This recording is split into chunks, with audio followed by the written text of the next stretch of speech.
What's up, Bulldogs? In this video, I'm going to tell you how much money I made from my vending machine business. I did have a vending machine business. I did a little vending machine for a while back. It was one of the first entrepreneurial efforts that I did. And if you're thinking about starting a vending machine business, you want to watch to the end of this video because I'm going to break down, first I'm going to tell you my story of me getting involved in the vending machine industry. Let's get started with my story. So basically, how did I get into the vending machine business? Well, I was listening to, or actually I was reading a book called Rich Dad, Poor Dad. That was one of those books that really, it really changed my life, right? It really made me think about things differently. I remember one of the big things that Robert Kiyosaki was saying in that book that really stuck with me was this idea. I remember, riding in the car for some reason and thinking about this of, this idea of assets and liabilities. Like, what is an asset and what is a liability? He had said in that book that your house is not your asset, okay? Because it costs you money. That anything that basically takes money out of your pocket is an expense, is a liability. And anything that gives you money is an asset. So he listed some things that were assets, right? Obviously, real estate investments, royalties on like music and stuff like that. I was like, okay, intellectual property. Okay, I don't know how I'm going to, do that, or, businesses, things like that. And I remember, after going through that list and thinking about, about changing my life and about the value of this, of having assets and getting more assets, I thought about, it changed my viewpoint about car payments and things like that. Oh, this car payment is actually a liability. This car is a liability, right? One of the things I kept on coming back to was I was like, well, what are assets, right? It's like, you've got real estate investment. Okay, so I'm investing in real estate. What other assets are there? Music royalties was one thing that was mentioned. I'm like, I can't sing. I mean, I'm not going to like sing and then sell my music royalties. That's not going to happen. The only other thing I could think of that like generated money that was an asset was gumball machines. So that's where I came up with the idea. I was like, maybe I can, buy some vending machines and I can make money from them. That would be an asset. Like, it generates you money, right? You put it in a place and it generates you money. What I decided to do was I did a little bit of research. I bought a book on vending machines, like this little like how-to book. And I found this company. I did some research online and I found this company that sold these nice, beautiful green gumball machines. And I can't remember the exact price of them. They're like triple head machines. I think they were around maybe like $100 or so each. And, they kind of recommended, like most of the stuff I read, that you recommended that you start out with, with like one or two, maybe three. But I was like, no, I want to like build a business. I want to actually like make enough money for this to be worth it. So I bought 10. In fact, I think it was somewhere around, I'm trying to think what the number was. I think it was at least 12. It might have been even 15. Or, it was a lot, okay? It cost me, a decent amount of money, like $1,500, $2,000 I remember spending on these gumball machines. And, they all arrived in these boxes. I had these huge boxes and I had to assemble them. So I have all these green gumball machines I'm assembling. And one of the things that they offered, like the company that sold these, was a locator service. If you have this gumball machine or this candy machine, it doesn't just generate money by itself. You've actually got to place it into a store. And it's kind of hard to place it into a store because you don't know whether or not they're going to accept it, and like you don't really have much to offer them. So kind of one of the things that they did was they said, okay, you can sign up with the American Cancer Society, and then you can donate a portion of the money that you make to the American Cancer Society, and then you can use that to be able to get these gumball machines into different stores. So what ended up happening was I hired this guy who was a professional vending machine locator. Okay, so he would get you locations, and what you're supposed to do is ride around with him so that you meet the people and get the locations. But I had to work. I had a bunch of meetings that day. Like there was just no way that I could take off the time. So what I did was I hired the guy, okay, and paid him to go and secure locations for these. Let's say I think it was 15 gumball machines, 15 of these machines. He was not like this classy business guy. He was like basically he drove this like beat up, really shitty minivan, right? And I remember him driving up to my driveway, and I'm like, is this the locator guy? Or is this guy like just like a homeless dude that's like living in his van? And I still am not sure what, if which is the case to this day. So what he does is, you know, he goes out and he supposedly gets these locations, and he comes back, and, you know, I get off of work, and I meet up with him, and he's got these business cards. He's got these stack of business cards, 15 business cards or so, and he's got names and phone numbers on them of the locations and the addresses of the places where I can place these gumball machines, and he's kind of got them on a map here. Actually, he didn't even have them on a map. I charted on the map afterwards, right?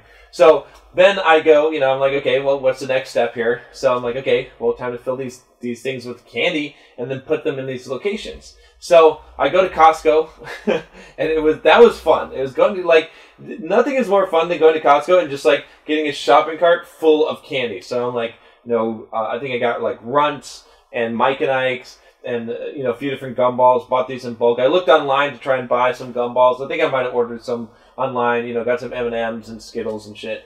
And so get all these gumball, like all these candies, fill up the machines, and I was filling them all the way up, like to the top. Okay, that's maybe not the best idea. We'll talk about some of this stuff towards the end of the video. Right now, I'm just going to tell you the whole story. But anyway, fill them all up. Okay, get them all ready, and then you know, and then I basically pile like a couple of them into my I had an Xterra at the time, so I had an SUV. So I put like 2 or 3 of them, that's all I could fit, into my SUV, drive out to the locations. Okay, the first location I go out to, I go there and I go to talk to the person at the front desk. I think it was like a gas station or something. I'm like, hey, look, you know, I got this gumball machine, and you know, I got permission to put it here by the manager, apparently. You know, can I put it here? They're like, okay, yeah, sure. They didn't seem to know what I was talking about. I just put the machine there, okay. And then, you know, that's kind of how it went. Like a couple of places I went to, you know, some of the stores, you know, I talked to the manager, and he's like, no gumball machine, no candy machine. You know, I don't know who gave you permission, but they didn't have authority. I'm the one who runs the store here. You can't do it, right? So I'm like, oh, fuck, you know. Like, what am I supposed to do with this damn machine? So anyway, out of like maybe the 15 locations, I think I was able to actually put the machines in like 12. So there's probably like 3 locations where they're like, no. The very next day, after I've got these machines out there, I get at least, you know, 3 or 4 phone calls from people saying, hey, why is this machine, like, I've got your phone number on this machine, you know, I put the phone number on there, and they're like, I don't know why, you know, how this got here, get it out of my store now, right? And so I smooth talked a few of them. It's like, hey, look, you know, I talked to someone. I had a locator guy that came in and that got the permission to do it. You know, it's for a good cause. We're donating to, you know, Children's Cancer Society, and you know, a couple of them, but most of them were like, you know, you got to pick this shit up now. I had about like 5 machines I had to go place. Okay, so I went, you know, to businesses and basically just went in there and just tried to sales pitch them on like, hey, it's not a very good proposition, by the way. It's like, hey, can I put my candy machine in your store, and you're basically not going to get anything for it.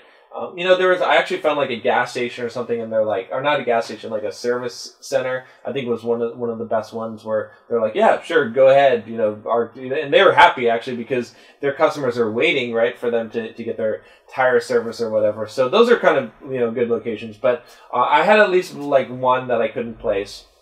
So anyway, got the machines out there, right? And now I'm trying to think, like, you know, you got to figure out a route. I'm like, how are you going to pick up the money from these things, and how, you know, how are you going to know, you know, when should you pick it up? So I figured, okay, I think everything I read said about 30 days is about when you want to go check on the machines. So I remember going out on Saturday and going to the locations, and most of the locations like didn't really do well. Some of them, the machine was gone, and I'm like, well, what the fuck do I do? Like, I don't even know, like, who to contact. Like, someone just took my machine, and these are expensive machines. At least they were expensive to me at the time. Most places machines were there. Most of the places didn't really have a lot of candy that was gone from them. There were, like, a really few good spots. I had one that was in Walmart, and I don't know how the guy got it in Walmart. Eventually, I had to pull it out of Walmart because the Walmart manager was like, yeah, I don't know who told you could put this here. But while it was in Walmart, that thing did good, right? I would fill up, the whole thing was basically empty. There was a few of those. And when one of those machines was empty, it was a good, like, you know, $100 in there. So it was a pretty decent amount of money in quarters. Went, collected it all, you know, refilled the machines. So what ended up happening was that it just wasn't worth it. It just, like, I was making maybe, like, a few $100s a month. and the effort of like dealing with the shit with the machines, and and going and picking up the money and refilling the machines and getting the candy and restocking them and tracking all this shit, it just wasn't worth it, for a few $100s a month. But it was a good, it was a good experience just to see, to really run a business, to see how it works. And, and I had some insights on this from the perspective of, the time and investment and money. It's not anywhere near passive income, right? Just because you have these machines that are selling, it's not passive, because you have to go and maintain the machines, and there's a lot of work and overhead, and it has to happen at scale, right? So if you think about it, I had 15 machines, right? That's really not enough to make a lot of money. Like if I was making $200 or $300 a month, that's, think about, to make $2,000 or $3,000 a month, I would need like 150 machines. That's a lot of machines. That's a full-time business. And yeah, I mean, I guess that could be somewhat of a full-time income, but that's a lot of work to maintain that and to keep track of that. That could be a full-time job. But what I would actually do is do something that is going to scale better, which is going to require a bigger investment. So like Coke machines, okay, or like candy vending machines or something like that, that are the bigger machines that are like maybe like $600-700, $1,000, okay? Not only that, but I would not buy them new. Okay, because I paid, I don't know what it was, like $150-200 per machine. But later on, when I tried to sell them, because I did sell them, I realized that a lot of people were selling these machines on Craigslist and eBay and stuff, used, and they're pretty much as good used. If you get quality ones, there's definitely different quality, but for maybe like $50 to $75.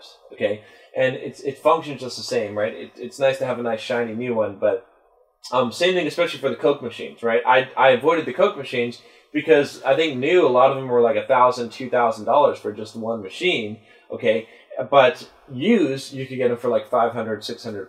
Those are bigger machines. Like you need a real truck to drive those around. Like there's definitely more complications with the bigger machines, whereas the gumball ones you can move. So you could pick up yourself and throw a couple back in the back of your truck or something like that. It was a good experience to learn, like to track everything, to create a profit and loss statement, right, and to look at basically how to run a business, right, the assets and liabilities and all of that and all the kind of things that you need to know at a very micro scale. If you do this, start with one machine.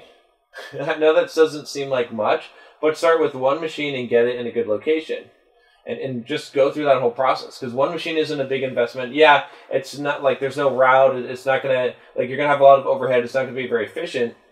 But you're going to see if it works, and you're going to see how it works, and you're going to see how it feels to do this. The big mistake that I made, one of the big mistakes, was getting like 15 machines at once. Okay, that was one mistake. Another one was not locating the machines myself, hiring a locator. One of the things that I quickly realized with the business was that there was, out of the 15 machines or so that I had, there were like 3 or 4 locations that were stellar, that were generating 80% of the money I was making, right? 20% of the machines, this Pareto's law, 80-20 law, okay, were generating 80% of the profit. So what I thought, is that if I was going to continue this business, and what I'd recommend is that you rotate, like you find what is the worst performing location and you find a new spot for it. And if you kept on running this business for a long period of time, right, and you kept on rotating, finding what are the worst locations that you had, and then find new places to place those ones, you could eventually get to the point where everything is really profitable and you're constantly maximizing the return and making it more and more profitable over time. Unless you know that that location is going to do really well. So probably what would make more sense is to check on the machine in 15 days and see where it's at, but only start with it halfway filled or even less than that, okay, so that the product doesn't go to waste and it doesn't get old and stale in there and get sun damage and stuff. That's one of the common things. So if you waste the candy, right? The other thing I'd say also is keep track of your expenses. I did a pretty good job of having spreadsheets and keeping track of that, and that was kind of fun. I think there's easier ways to make money, and online business is much better. There's something fun about doing it, about going and filling those machines and having all that candy. You got to resist eating the candy as well, because that's, when you see those huge bags of candy from Costco, it's kind of hard to resist. If you are interested in building an actual profitable business and you want to know how, and this is not how I made millions, okay? I didn't make millions from vending machines. I made millions in several other ways. In 4 other ways, I've made actually $1 million in 4 different distinct ways. If you're interested in finding out about that, I do have a Bulldog Mindset membership. It is closed right now. It is only invite. Here, the best way to get in is to go ahead and take the Bulldog quiz.